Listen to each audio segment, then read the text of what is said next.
తెలుగింటి వంటలకి స్వాగతం. ఇవాల్టి వీడియోలో మనం సంక్రాంతి స్పెషల్ రెసిపీస్లో భాగంగా ఆకు పకోడీని ఏ విధంగా మనం ఈజీగా తయారు చేసుకోవాలనేది తెలుసుకుందాము.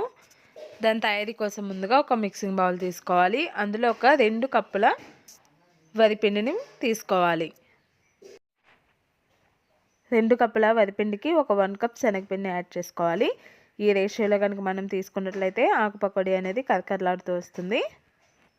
ఇప్పుడు ఇందులో కొద్దిగా వాముని యాడ్ చేసుకుందాము. అలాగే ఒక 1 టేబుల్ స్పూన్ ఆయిల్ని కూడా యాడ్ చేసుకుందాం.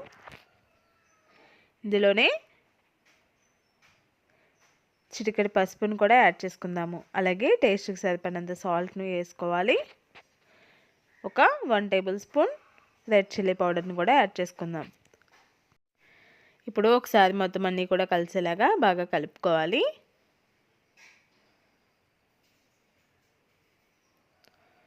ఇలా కలుపుకొని కొద్దిగా వాటర్ వేసుకుంటూ పిండిని కాస్త గట్టిగా కలుపుకోవాలి.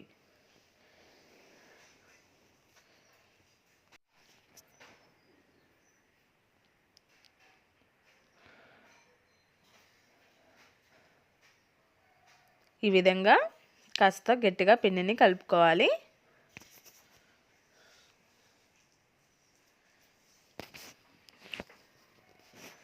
పిండి రెడీ అయింది కదా. ఇప్పుడు ఆకు పకోడీ వేసుకునేటువంటి రేకులకి ఆయిల్ని అప్లై చేసుకోవాలి. కొద్దిగా పిండి అంటుకోకుండా ఉండడం కోసం కొద్దిగా ఆయిల్ని అప్లై చేసుకోవాలి. ఈ ఆకు పకోడీని తయారు చేసుకోవడం అనేది చాలా సులువు. వీటిని మనం ఒకసారి చేసి పెట్టుకుంటే చాలా రోజులు నిల్వ ఉంటాయి కాబట్టి పిల్లలకి స్నాక్స్గా ఇవ్వడానికి బాగుంటాయి. బయట దొరికేటువంటి స్వీట్ షాపుల్లో కంటే కూడా ఇవి మంచి టేస్ట్ వస్తాయి. ఇలా ఆయిల్ అప్లై చేసిన తర్వాత పిండిని ఇందులో ఫిల్ చేసుకోవాలి.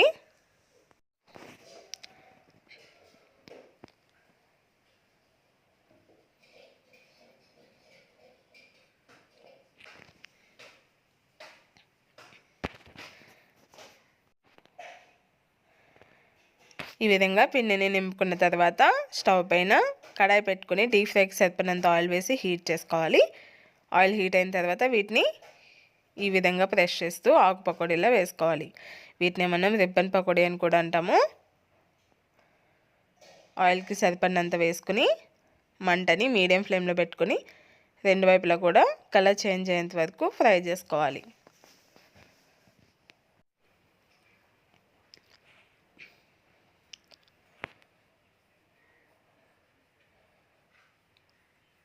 ఒకవైపు ఫ్రై అయిన తర్వాత రెండో వైపు కూడా తిప్పుకుని ఫ్రై చేసుకుందాం. ఇవి బాగా బ్రౌన్ కలర్ ఏమీ రావండి, జస్ట్ ఈ విధంగా మనకి ఎల్లో షేడ్లోనే ఉంటాయి. ఇవి ఫ్రై అయిన తర్వాత వీటిని ఒక ప్లేట్లోకి తీసుకుందాము.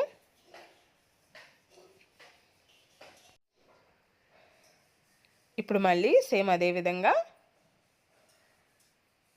పిండిని కాస్త ప్రెస్ చేస్తూ ఈ విధంగా రౌండ్గా తిప్పుకుంటూ ఉంటే ఆకు పకోడీ అనేది చక్కగా వస్తాయి.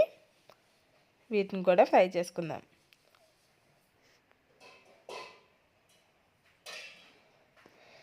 వీటిని ఆయిల్లో నుంచి తీసిన తర్వాత చిన్న చిన్న ముక్కలుగా చేసుకుంటే సరిపోతుంది.